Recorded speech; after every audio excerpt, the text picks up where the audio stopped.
फिर 29 में शुक्ल जी के द्वारा जो काल विभाजन का प्रयास किया गया, अपने आप में सर्वश्रेष्ठ था, अभी तक का सबसे अच्छा विभाजन था।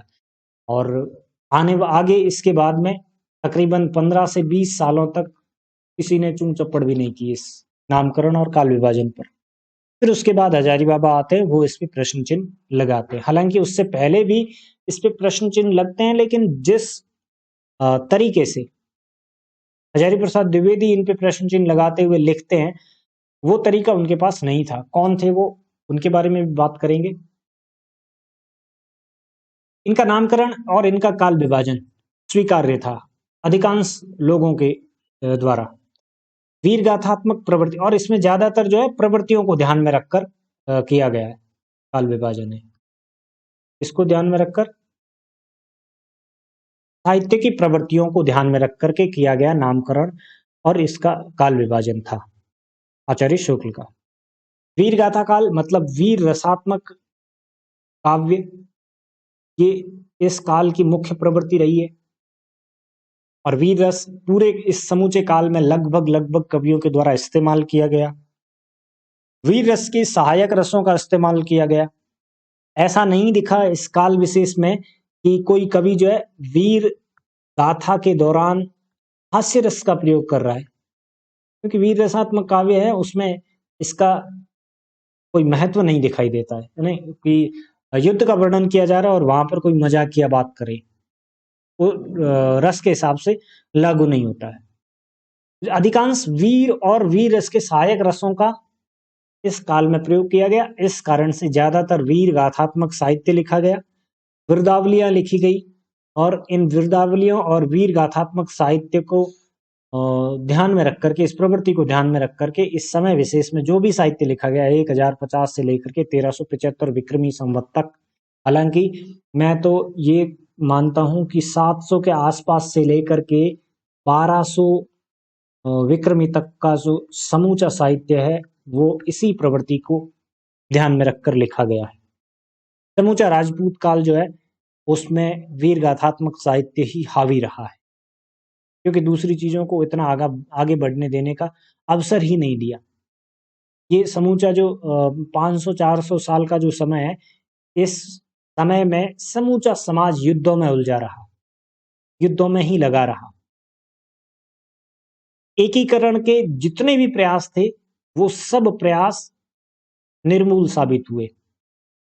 जो साम्राज्य बहुत बड़ा था क्षेत्रफल में, वो साम्राज्य दिन ब दिन टूटता गया, उसके हिस्से दर हिस्से होते गए। इस समय विशेष में, इस समय विशेष में अगर किसी ने आगे बढ़कर आगे आने का प्रयास किया, लोगों को एकजुट करने का भी प्रयास किया, तो उसके इरादों को भी ध्वस्त कर दिया गया इस समय विशेष में। युद्ध एक आम बात हो गई थी। युद्ध जनजीवन की मतलब दिनचर्या का एक हिस्सा बन चुकी थी इस समय में।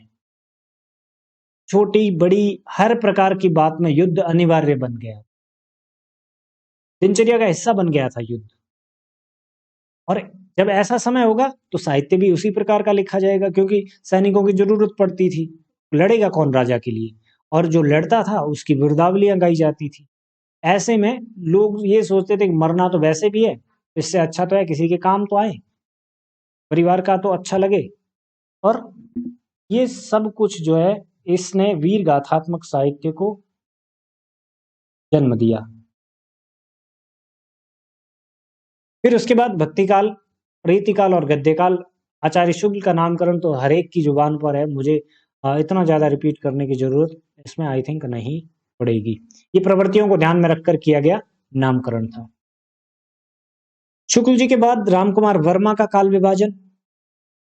इन्होंने क्या किया, जो बात मैंने थोड़ी देर पहले आपको बताई, 700 से लगा करके 12वीं शताब्दी का समूचा साहित्य जो है वो वीर गाथात्मक साहित्य, और इस वीर गाथात्मक साहित्य की रचना करने वाले लोग कौन थे?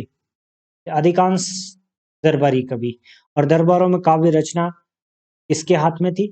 चारणों के हाथ में। क्योंकि ये राजपूत काल का समय है और इस समय में अधिकांश जो इलाके थे वो राजपूतों के कब्जे में थे, या कोई भी जाति का व्यक्ति रहा हो उसको क्षत्रिय ही मानते थे, चाहे वो ब्राह्मण है चाहे वो किसी भी जाति का व्यक्ति हो, उसको क्षत्रिय माना जाता था, और क्षत्रिय अपने आप में क्या था, वो एक तरीके का दरबार ही था, वो राजा ही था वो। तो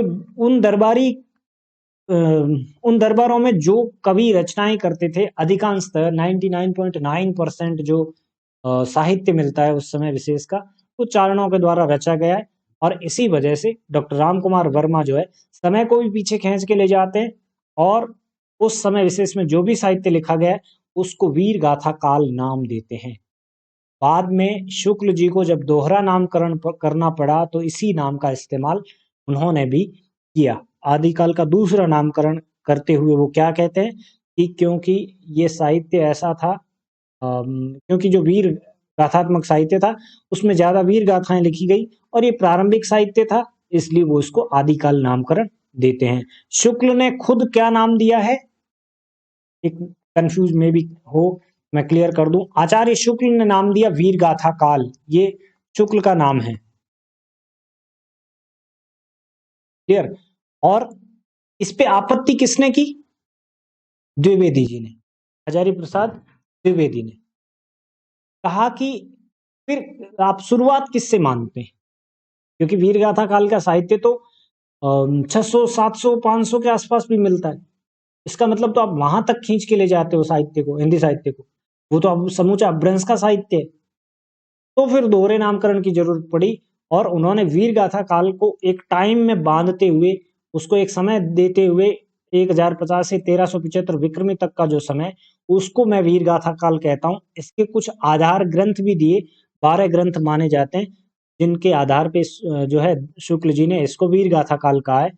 प्रवृत्तियों को ध्यान में रखकर इसको वीर गाथा काल कहा है, और द्विवेदी जी के प्रश्न चिन्ह लगाने के बाद इसका दोहरा नामकरण किया, और इसको हिंदी का पहला काल मानते हुए इसका नाम दूसरा क्या दे दिया, आदिकाल। आदिकाल युक्ति किसकी है, द्विवेदी जी की है। वीर गाथा काल युक्ति किसकी है, शुक्ल की। अधिकांश इसके बाद का जो है वो आचार्य शुक्ल के द्वारा जो विभाजन दिया गया वही है, बस सिर्फ और सिर्फ इन्होंने तो जो है वीर गाथा काल को क्या नाम दिया है, चारण काल नाम दिया है राम कुमार वर्मा ने। जिसको शुक्ल वीर गाथा काल कहते हैं उसको चारण काल कहते हैं, और पीछे रीजन भी साफ साफ नजर आता है क्यों वो इसको चारण काल कहते हैं, क्योंकि अधिकांशतः वीर गाथात्मक साहित्य किसके द्वारा लिखा गया, चारण कवियों के द्वारा लिखा। ये बात हमने अभी डिस्कस की है। संधि काल, जो चारण काल और संधि काल कहते हैं, संधि काल में स्पष्टता का अभाव दिखाई देता है। किसकी संधि की बात कर रहे हैं, वो दो भाषाओं की संधि की बात कर रहे हैं, तो वो निर्मूल साबित हो जाती है, क्योंकि अपभ्रंश के साहित्य को अगर हिंदी में मिलाया जाए, हिंदी के साहित्य में मिला दिया जाए, तो फिर उसको क्या बोलेंगे, क्या फिर तो उसको एक नई भाषा का नाम देना पड़ेगा। फिर उसको कहीं ना कहीं डिस्क्राइब करते वक्त कुछ न कुछ विशेष उसके लिए लिखना पड़ेगा, और इसकी जरूरत न तो ग्रियर्सन ने समझी और ना ही शुक्ल ने समझी। तो राम कुमार वर्मा इसको सही तरीके से बता नहीं पाए, व्याख्यायित नहीं कर पाए। हालांकि कहने का उनका मतलब ये था कि अपभ्रंश का वो साहित्य जो हिंदी के लिए आधार बन रहा था, जो हिंदी के लिए भूमिका तैयार कर रहा था, जिसमें हिंदी के लक्षण दिखाई दे रहे थे, उस साहित्य को मैं संधि काल का साहित्य कहता हूं। और ऐसा साहित्य किसका था, सिद्धों, जैनों, इनका जो साहित्य था ना, सिद्ध साहित्य, जैन साहित्य और नाथ साहित्य, वो साहित्य अपभ्रंश प्लस हिंदी का, उसको वो संधि काल का साहित्य कहते हैं। क्लियर। काल विभाजन डॉक्टर वर्मा का, संधि काल 750 से 1000 विक्रमी संवत तक, ठीक। और ये सरहपा तक के समय से शुरुआत मानते हैं हिंदी की। और सिद्धों की और जैन मुनियों की रचनाएं, सारी नहीं, जैन मुनियों की थोड़ी बहुत रचनाएं, अधिकांशतः सिद्धों और नाथों की रचनाएं जो है उसकी भाषा को आधार बना करके वो इसको संधि काल नाम देते हैं, कि दो अलग अलग भाषा शैलियों का, दो अलग अलग भाषाओं का जो संधि है वो इस काल विशेष में दिखाई पड़ती है, इस वजह से इसको संधि काल कहते हैं। दूसरा जो वीर गाथा काल कहा है आचार्य शुक्ल ने 1050 से जिसकी शुरुआत मानते हैं शुक्ल, उसको राम कुमार वर्मा 1000 विक्रमी संवत से शुरुआत मानते हैं 1375 तक। ठीक है, फिर उसके बाद वही भक्ति काल और रीति काल, वही लगभग का समय 1375 से 1700 विक्रमी और 1700 से 1900 विक्रमी तक का, और आधुनिक काल। बाकी तीनों के तीनों काल और नामकरण और समय रेखा बिल्कुल सेम है, कोई बहुत बड़ा अंतर नजर नहीं आता इनका। बस पहले आदि काल को जो शुक्ल वीर गाथा काल कहते हैं, उसी को दो हिस्सों में बांट देते हैं, संधि काल और चारण काल। संधि काल क्यों करते हैं, इसके पीछे उनकी मजबूरी है, क्योंकि उनको स्थापित करना है सर हप्पा को पहला कवि हिंदी साहित्य का। और वीर गाथा काल को चारण काल नाम देना बिल्कुल उपयुक्त लगता है, कोई वो इसके पीछे हम ये नहीं मानते कि कुछ कोई ट्रिक वगैरह है, बिल्कुल उपयुक्त है, क्योंकि इस समय विशेष में जितना साहित्य लिखा गया था अपभ्रंश और हिंदी मिक्स का, दोनों का है ना, वो साहित्य चारणों के द्वारा रचा गया, तो इस पूरे काल को चारण काल कहा जाता है। हालांकि राजस्थानी का जब साहित्य इतिहास हम पढ़ते हैं तो 700 से लगा करके और 1200 विक्रमी तक का समूचा साहित्य क्या कहलाता है, चारण साहित्य कहलाता है। और इसकी अलग अलग शाखाएं हैं, पिंगल की जो है शैलियां हैं, उसकी अलग अलग शाखाएं जो है वो की गई है। तो राजस्थानी साहित्य हिंदी साहित्य से पुराना होने के बावजूद भी इस समय विशेष को चारण साहित्य में रखता है। तो रामकुमार वर्मा का ये मत कहीं पर भी खोखला नजर नहीं आता है, लेकिन शुक्ल की बात भी हमें कमजोर नहीं लगती, क्योंकि शुक्ल कहते हैं कि जब आप अपभ्रंश को अलग भाषा मानते हैं, अपभ्रंश वास्तव में अलग भाषा है, तो उसको हिंदी में क्यों घसीट रहे हो, उसको अलग रहने दो, बेचारी को हिंदी को अलग रहने दो। हिंदी की रचनाओं को और हिंदी के कवियों को ही आप हिंदी के साहित्य इतिहास में जगह दो, अपभ्रंश एक अलग मैटर हो जाती है। अगर इस तरीके से करोगे तो फिर तो संस्कृत तक पहुंच जाओगे, संस्कृत को भी फिर हिंदी के कवियों में आपको स्थान देना पड़ेगा, क्योंकि एक के बाद एक भाषा का विकास इसी तरीके से होता है, कुछ न कुछ सूत्र जो है पिछली भाषा से जरूर मिल जाते हैं।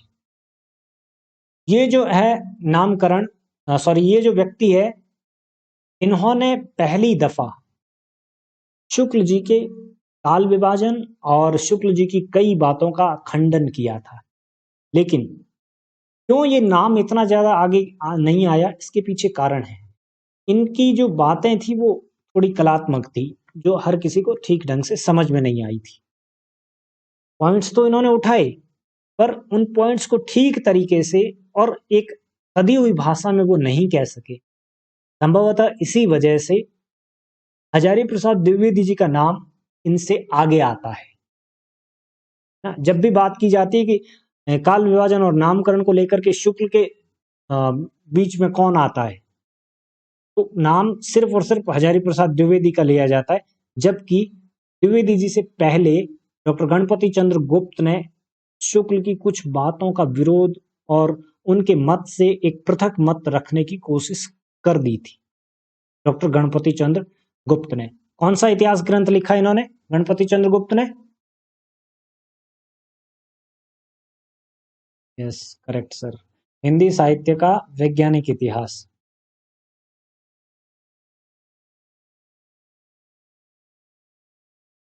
और मुझे ऐसा लगता है पर्टिकुलरली गणपति चंद्र गुप्त की भाषा और डॉक्टर राम कुमार वर्मा की भाषा, दोनों की लैंग्वेज में कलात्मकता साफ साफ दिखाई देती है, और इस कलात्मकता का अभाव बाकी के साहित्य इतिहासकारों में नहीं दिखाई देता है। ये जो दोनों लोग हैं, थोड़ा बहुत बच्चन सिंह की भाषा में थोड़ा बहुत कुछ, बहुत हल्का, बहुत माइनर, बच्चन सिंह फ्लैट चलते हैं, वो आज के विद्यार्थी को ध्यान में रखकर और आज के व्यक्ति को ध्यान में रख करके वो अपनी भाषा इस्तेमाल करते हैं। गणपति चंद्र गुप्त और राम कुमार वर्मा जो है एक कवि वाले फ्लो में बातों को कलात्मक ढंग से कहते हुए जो है साहित्य इतिहास लिखते हैं। इन दोनों की लैंग्वेज जो है लगभग सिमिलर है। गुप्त जी ने शुक्ल जी की कई बातों का कलात्मक तरीके से खंडन किया, जो कि नोटिस नहीं किया गया, लेकिन बाद में जब उसी बात को, अधिकांशतः उन्हीं बातों को द्विवेदी जी के द्वारा जब प्रस्तुत किया गया लेखों के माध्यम से, अपनी पुस्तकों के माध्यम से, तब उसको अंडरलाइन किया गया, तब उसको देखा परखा और वापस जवाब भी दिया गया। इन्होंने जो है, जैसे मिश्र बंधुओं ने आरंभिक काल नाम दिया है आदिकाल को, ये आदिकाल को नाम देते हैं प्रारंभिक काल। और इसका समय थोड़ा सा अटपटा रखते हैं। 1189 ईस्वी सन से 1350 सॉरी विक्रमी है, ठीक है, ये विक्रमी है। 1189 से 1350 विक्रमी तक। फिर मध्यकाल, और मध्यकाल को ये दो हिस्सों में बांटते हैं। इनका संक्षिप्तीकरण काफी ज्यादा कर दिया इन्होंने, हालांकि कोई बहुत बड़ी बात इन्होंने वापस से नहीं की है। वही प्रारंभिक काल, जिसको वीरगाथा काल या आदिकाल कहा है शुक्ल जी ने, उसको प्रारंभिक काल कहते हैं। मध्यकाल शुक्ल जी ने भी कहा है, पूर्व मध्यकाल, उत्तर मध्यकाल। पूर्व मध्यकाल का दूसरा नामकरण दे दिया, उत्तर मध्यकाल का दूसरा एक और नामकरण कर दिया, वही है लगभग लगभग। और आधुनिक काल समय रेखा को ध्यान में रखकर किया गया ये वर्गीकरण था, टाइम स्केल को ध्यान में रखकर किया गया है, ठीक है। प्रवृत्तियां यहाँ नहीं है, प्रवृत्तियां कहाँ है? शुक्ल के नामकरण में। शुक्ल जी ने जो नामकरण किया वो प्रवृत्तियों को ध्यान में रखकर किया है, समय रेखा को वहां नहीं ध्यान रखा है। लेकिन दोहरा जब नामकरण किया गया तो वो जो नामकरण है वो समय रेखा के हिसाब से किया गया।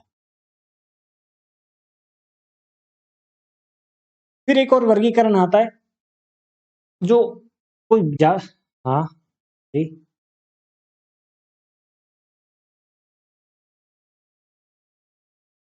हम्म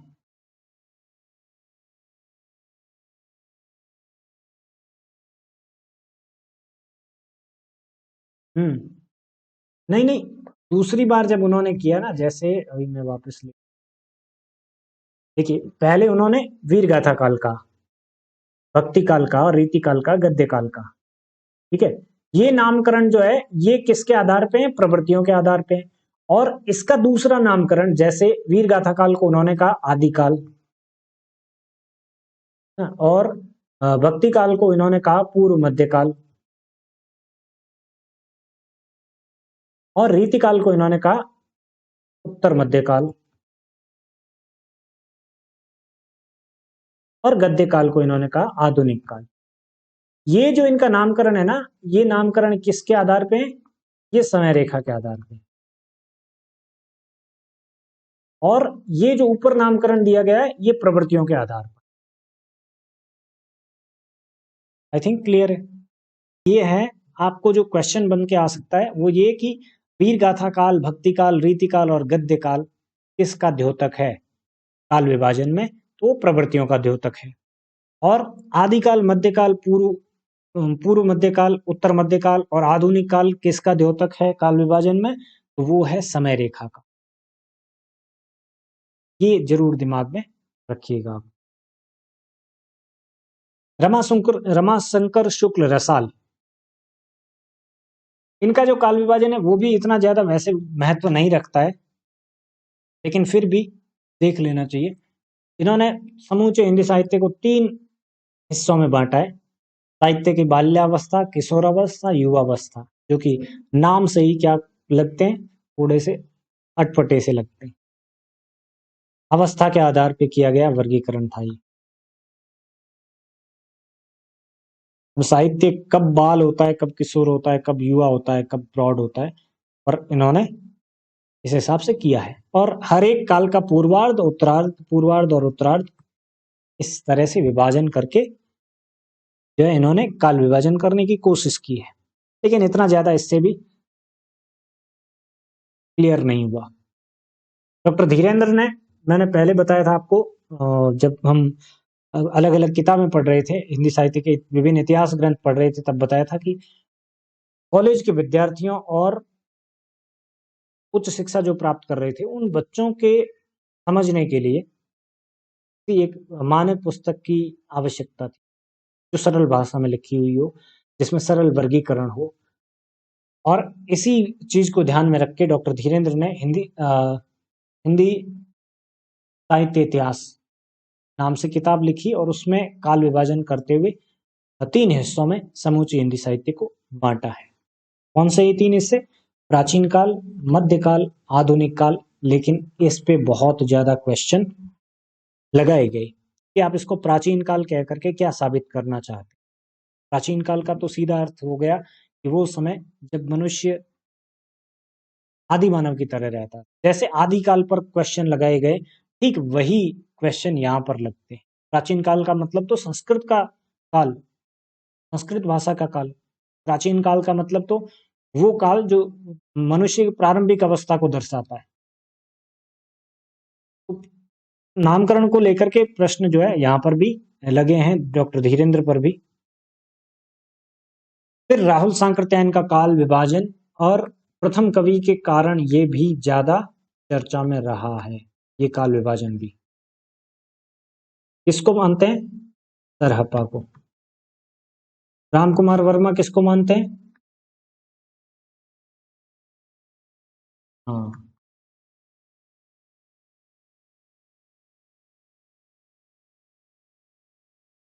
स्वयंभू कौन सी भाषा के कवि है? और इसी कारण उनका एक और नामकरण है, क्या कहते हैं उनको? हाँ, अपभ्रंश का वाल्मीकि।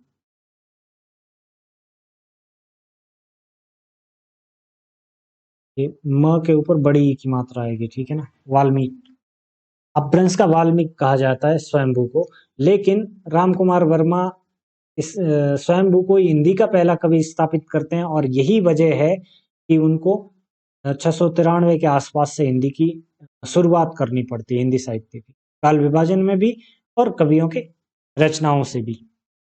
इस तरफ राहुल जी थोड़े से सिद्धों के प्रति ज्यादा अशक्त थे, इस कारण से सरहप्पा को हिंदी का पहला कवि मानते हैं, और उसको स्थापित करने के लिए सिद्ध और सामंत युग, ये सामंत युग जो है ये दरबारी काव्य का ही युग है।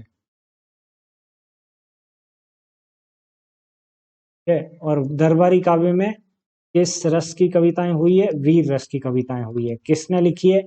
जो काल विभाजन राम कुमार वर्मा ने किया है, नामकरण थोड़ा सा बदला है यहाँ पर, अंदर वही सेम टू सेम चीजें हैं। इस सामंत काल में चारण कवियों की ही रचनाएं जो है राहुल जी ने रखी है। सिद्धों के काल को नाम देकर के सिद्ध और सामंत युग, सिद्धों के नामकरण को इसलिए इसने जोड़ा है क्योंकि अपने आप को सच साबित करना था, अपने आप को प्रूव करना था राहुल जी को कि हिंदी का पहला कवि सरहप्पा ही है, इसलिए उसको सिद्ध और सामंत युग नाम देते हैं। दूसरा, सूफी युग, वही जायसी वाला पंगा पड़ जाता है। मुगल दरबार का असर दिखाई देता है साहित्य पर, मुस्लिम धर्म का असर दिखाई देता है साहित्य पर। इन सब चीजों की बदौलत वो इस काल विशेष को सूफी युग नाम देते हैं। ये काल विभाजन ठीक ढंग से न तो प्रवृत्तियों पर आधारित है, हाँ अधिकांश कालों का नामकरण प्रवृत्तियों के आधार पर किया गया है, लेकिन आदिकाल को, जिसको आदिकाल कहते हैं, उसको सिद्ध सामंत युग कहकर वो प्रवृत्तियों से थोड़ा सा चूक जाते हैं। भक्ति युग समूचा जो मध्यकाल है, उस मध्यकाल को, जो पूर्व मध्यकाल का जो भाग है शुक्ल के हिसाब से, उस पूर्व मध्यकाल को ये क्या बोलते हैं? भक्ति युग कहते हैं, जिसको भक्ति काल कहते हैं शुक्ल जी। तो भक्ति काल कहते हैं, उसी को भक्ति युग कहते हैं। देखिए, कंफ्यूज करने वाला क्वेश्चन जो है ना, आपका गलत आंसर जानबूझ के करवाने का जो क्वेश्चन है वो युग को लेकर के आ सकता है। इन्होंने काल शब्द नहीं इस्तेमाल किया है, राहुल सांकृत्यायन ने युग शब्द इस्तेमाल किया है, इस चीज का ध्यान में रखना। मैं भी पूछा, ऑप्शन में ये रहे सूफी काल या सूफी युग, तो इस चीज को थोड़ा सा दिमाग में बिठा के चलना कि राहुल सांकृत्यायन का जो काल विभाजन किया गया है उसमें काल शब्द नहीं है, बल्कि क्या है? युग शब्द है। युग काल का ही द्योतक है, लेकिन युग इस्तेमाल किया है। तो ऑप्शन तो वही रहेगा, एग्जैक्ट 100% करेक्ट तो क्या रहेगा? भक्ति काल नहीं, भक्ति युग रहेगा राहुल सांकृत्यायन के अनुसार विभाजन में। शुक्ल जी का पूछ ले तो वो भक्ति काल रहेगा। तो इस चीज का थोड़ा सा ध्यान में रखना, कई बार इतना इजी क्वेश्चन भी हम लोग क्या कर देते हैं, गलत कर देते हैं, थोड़ी सी मिस अंडरस्टैंडिंग की वजह से। दरबारी युग में वही जो रीतिकाल का साहित्य है वो दरबारी युग का साहित्य है। अब देखिए, मैं क्यों कह रहा था कि वीर गाथा काल या आदि काल में चारण कवियों के द्वारा या राजपूत काल में चारण कवियों के द्वारा, राजपूत काल कह के मैं समूचे 7वीं शताब्दी से लेकर के और 12वीं शताब्दी तक के साहित्य को ले लेता हूँ, पूरे के पूरे साहित्य को। 7वीं से 12वीं शताब्दी के दौरान चारण कवियों के द्वारा जो काव्य शैली, काव्य करने की रीतियां, कविता लिखने के तरीके, कविता में किस तरीके से नायक और नायिका का चित्रण करना है, चरित्र को दिखाना है, उसकी प्रेम अभिव्यक्ति को दिखाना है, वो सब कुछ वापस एक नए तरीके से कॉपी किया गया और नए तरीके से प्रेजेंट किया गया, वो यहां पर आकर के। सामंत का मतलब ही क्या था? दरबार, ठीक है। और सामंती युग का साहित्य मतलब दरबारी युग का साहित्य है। दरबारी युग के साहित्य को भी किसने लिखा? चारणों ने लिखा। सॉरी, सामंती युग के साहित्य को किसने लिखा? चारणों ने लिखा। दरबारी युग के साहित्य को 100% नहीं लिखा चारणों ने, लेकिन कॉपी कहां से किया गया? सब कुछ सिद्ध सामंत युग से, जिसको राहुल जी सिद्ध सामंत युग कहते हैं। और आपके राजस्थानी साहित्य में जिसको जो है आदिकालीन साहित्य कहा जाता है, वही साहित्य रीतिकाल में वापस से इस्तेमाल होता है, एक नए तेवर में, एक नए तरीके से, कुछ चुटीले अंदाज में, कुछ और तड़क भड़क के साथ यहाँ पे वापस से यही चीजें इस्तेमाल की जाती है। क्लियर? फिर डॉक्टर नगेंद्र का काल विभाजन, तो वैसे तो अच्छे से हमने पढ़ लिया है, फिर भी एक बार थोड़ा सा फास्ट मोड पे देख लेते हैं। आदिकाल, भक्तिकाल, रीतिकाल, आधुनिक काल। आधुनिक काल का इन्होंने बहुत अच्छे से विभाजन किया है, जो शुक्ल से थोड़ा सा आगे चला जाता है। और नगेंद्र ने हिंदी साहित्य इतिहास के नाम से ग्रंथ नहीं लिखा है, संपादन किया है, ये भी दिमाग में रखना। आदिकाल, वही बात जो मैं कह रहा था, राजस्थानी से ज्यादा प्रभावित थे, राजस्थानी साहित्य इतिहास लेखन से। 7वीं सदी के मध्य से लेकर के और 14वीं शताब्दी के मध्य तक का काल जो है उसको वो आदिकाल कहते हैं। चारण कवियों की रचनाओं को यहाँ पर वो भी शामिल करते हैं। चारणों के अलावा सिद्धों की रचनाओं को, नाथों की रचनाओं को, जैन मुनियों की रचनाओं को भी वो आदिकालीन साहित्य में रखते हैं। हालांकि दरबारी और चारण साहित्य के अलावा बाकी तीनों तरह के साहित्य को रामचंद्र शुक्ल, हजारी प्रसाद द्विवेदी भी रखते हैं, लेकिन नगेंद्र और राम कुमार वर्मा और ग्रियर्सन अपभ्रंश के जो चारण साहित्य, जो मॉडिफाइड चारण साहित्य था, शुद्ध रूप से राजस्थानी अपभ्रंश का हिस्सा नहीं था, उसको वो हिंदी में मानते हैं। ये एक बड़ा अंतर जो है वो दिखाई देता है शुक्ल, हजारी प्रसाद और बाकी के साहित्य इतिहासकारों में। भक्ति काल 14वीं शताब्दी से लेकर के 17वीं शताब्दी के मध्य तक का जो समय उसको भक्ति काल कहते हैं। रीति काल वो 17वीं शताब्दी से लेकर के 19वीं शताब्दी, वही 1700 से 1900 विक्रमी तक का जो समय उसको रीति काल कहते हैं। आधुनिक काल में जागरण काल, ये जागरण काल का मतलब क्या है? भारतेंदु काल।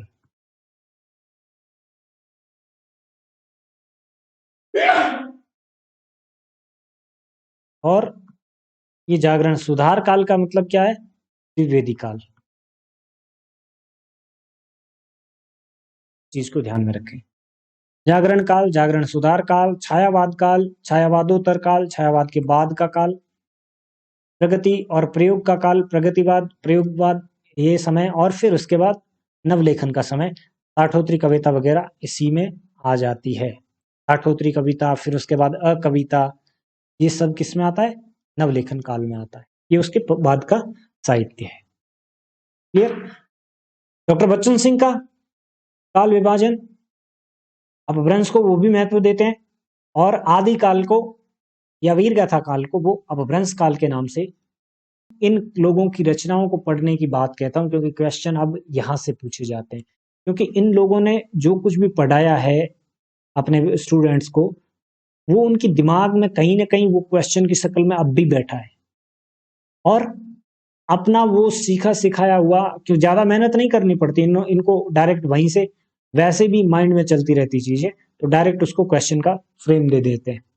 इसलिए मैं सलाह देता हूं बार बार, अपभ्रंश काल, आदिकाल और वीर गाथा काल को, भक्ति काल वही, कुछ ज्यादा परिवर्तन नहीं है, रीति काल ये थोड़ा सा समय का जो है परिवर्तन यहाँ पे दिखाई देता है, आधुनिक काल, इस तरीके से बच्चन सिंह का काल विभाजन है। और ये ध्यान रखना, ये मैंने यहाँ पे लिखा नहीं है कहीं पर भी, ये सन में है। ये 1757 सन 1757 में।